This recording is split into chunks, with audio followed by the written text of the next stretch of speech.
Well, back to West Africa. On January 7th, Ghana's President-elect Nana Akufo-Addo is set to be sworn in for his first four-year term.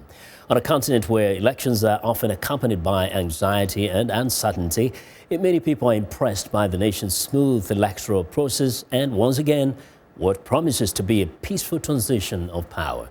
Sefa Dankwa reports from Accra. For the seventh time in Ghana's fourth republic, the nation has successively cemented its credentials as a democratic giant on the African continent.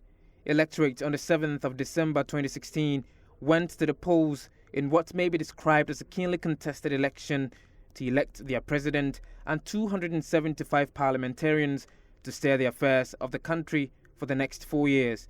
The elections were described as free and fair by both international and domestic election observers. Generally, I think I share that perspective, and I think considering some of the pre-election tension and observations and utterances coming from some of the key players, mainly the two main political parties, and some of the challenges that the Electoral Commission had faced in terms of series of litigations at the law courts.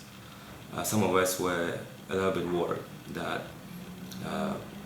the elections may end up being another legal battle. But I think the way it turned out really surprised many of us.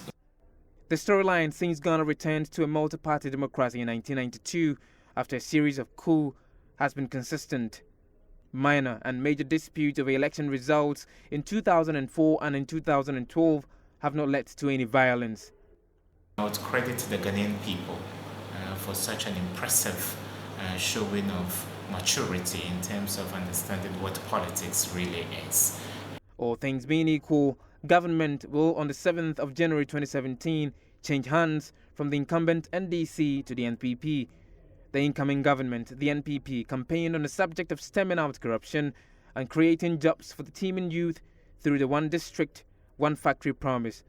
Yet, there are other challenges that need attention, paramount among them being the rising external debt, which now stands at over $100 billion. The major tax for them to handle now is the economy. The economy taking into consideration the fact that there's huge interest to be paid on the loans that have secured by the outgoing government. Talking about unemployment, yes, it's a big issue, but given the fact that this is a center-right party and they believe in the private sector, if they get the private sector to run, I think the private sector will be able to absorb the major issue of unemployment in Ghana. For the third time in Ghana's 24 years of uninterrupted democratic rule, an opposition leader will be sworn in as the president, a practice which is gradually becoming a ritual in Ghana's polity. For VOA, this is Sefa Dankwa reporting from Accra, Ghana.